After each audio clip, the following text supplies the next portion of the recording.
este périplo do Presidente da República passou também pela Guiné. Conceição, já falámos das vantagens destes acordos e da visita do Presidente à Turquia. E em relação à Guiné, que vantagens é que Angola poderá adquirir, não só desta visita do Presidente da República, mas dos acordos bilaterais que poderão ser, se não reforçados, também novos acordos incrementados entre os dois países? Ora, a Guiné-Conakry. A Guiné é um país que teve, portanto, a independência depois de Gana, que o Presidente visita a partir da manhã. Portanto, primeiro foi o Gana, logo em seguida a Guiné-Conakry. Turquia e Guiné-Conakry. Estou a falar em termos de independência já. Nível da África. Tá, portanto, a independência foi o Gana primeiro, depois, isso para traçar um perfil daquilo que é a Guiné-Conakry e como nos pode, efetivamente, como pode haver aqui vantagens dos Estados em termos económicos. Portanto, a Guiné-Conakry é um país que é um mau exemplo para aquilo que são, portanto, os Estados africanos do ponto de vista da sua evolução pós-independência. Para não falar da história política, a Guiné não tem praticamente nada. Portanto, é um país um dos mais pobres que nós temos aqui em África, com um nível de alfabetização muito baixo. Tenho parceiros guineenses Conakry, portanto, que estão em Angola e nesse momento também estão lá em Conakry e conversei, portanto, com eles. Ora,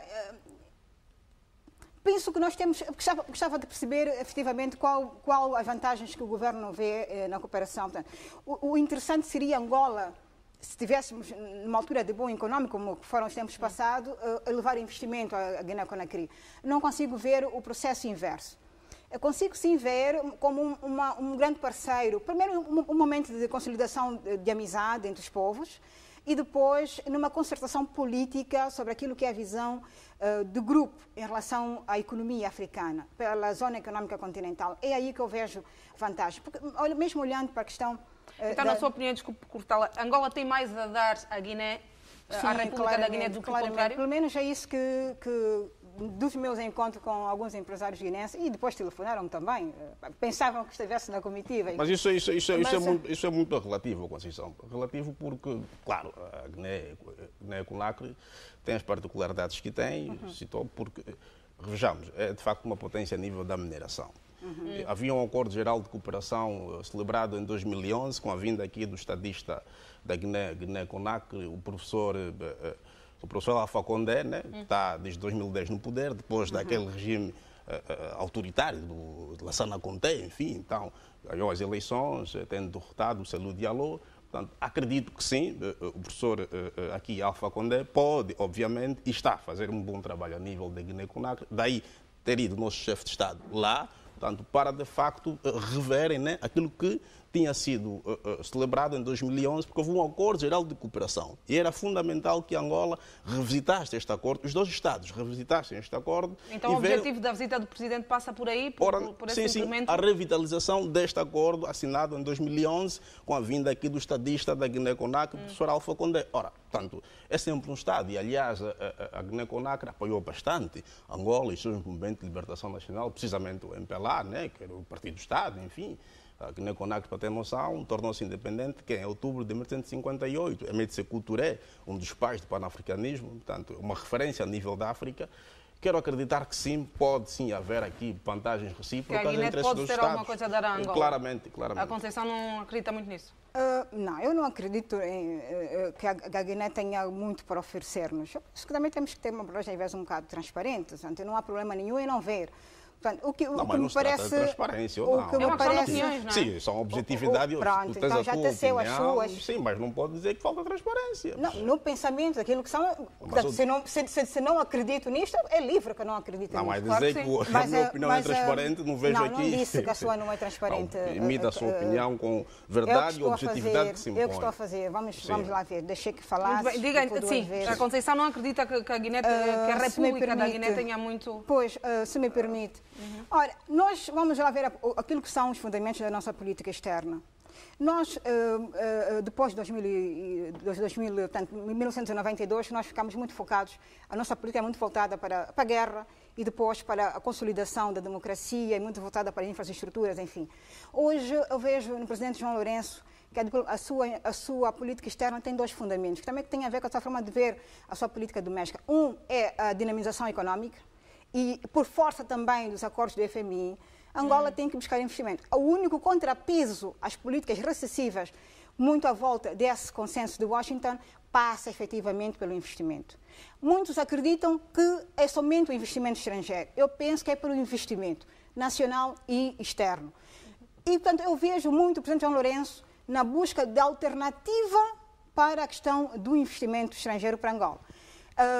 O que acontece é que eu, nesse aspecto da diplomacia econômica, vejo dois presidentes. Vejo o presidente antes do Covid e vejo o presidente atual. Portanto, antes do Covid tinha um foco que tinha a ver com os países tradicionais, Portugal, França, enfim, aquilo que é tradicional parceiro de Angola. Sim. Viu que, pronto, a estratégia era muito de gestão do que já havia pendente.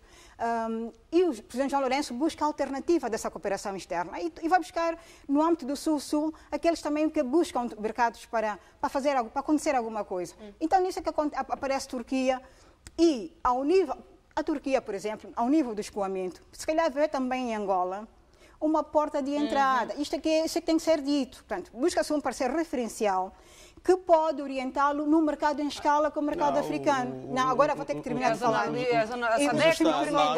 Isso é um debate. Os Estados definem a sua política externa. E, portanto, o Presidente... Já lhe passo a palavra. Sim, mas esse é o debate. E, portanto, o Presidente João Lourenço tem estado engajado nisso, em buscar... Por isso é que eu penso que essa presença, quer agora em Gana, que é a capital da Zona Econômica Continental, quer agora aqui na Guiné-Conakry, ou antes na Guiné-Conakry, visa fortalecer isso.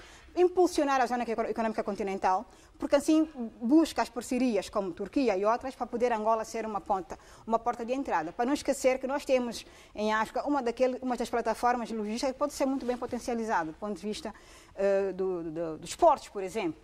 Sim. Portanto, eu posso achar que é por ali que o Presidente pretende dinamizar. O outro eixo da política externa, dessa administração política, onde é que se centra?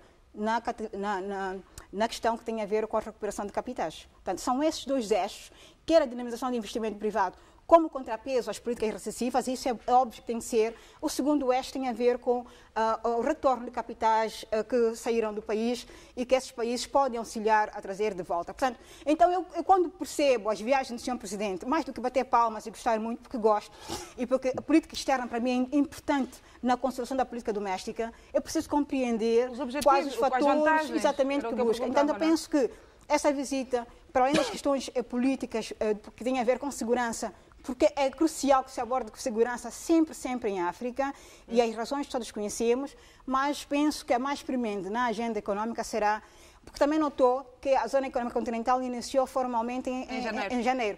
De lá para cá pouco aconteceu. Esteve a ficar recentemente o secretário da organização. Portanto, eu posso compreender que tem que buscar, digamos que ideólogos chaves, parceiros chaves que possam impulsionar. Dinamizar. Não se esqueça que, para além do presidente João Lourenço, um outro parceiro importante, muito influenciador na Zona Econômica Continental é o senhor presidente Paulo Kagame, que poderá ter uma ideia diferenciada, porque sabe que essas coisas são lobbies. Quanto mais consenso buscamos, melhor fazemos firmar os nossos pensamentos. Portanto, eu quero compreender que estas visitas na Guiné-Conakry e agora em Gana consolidam-se mais nessa perspectiva.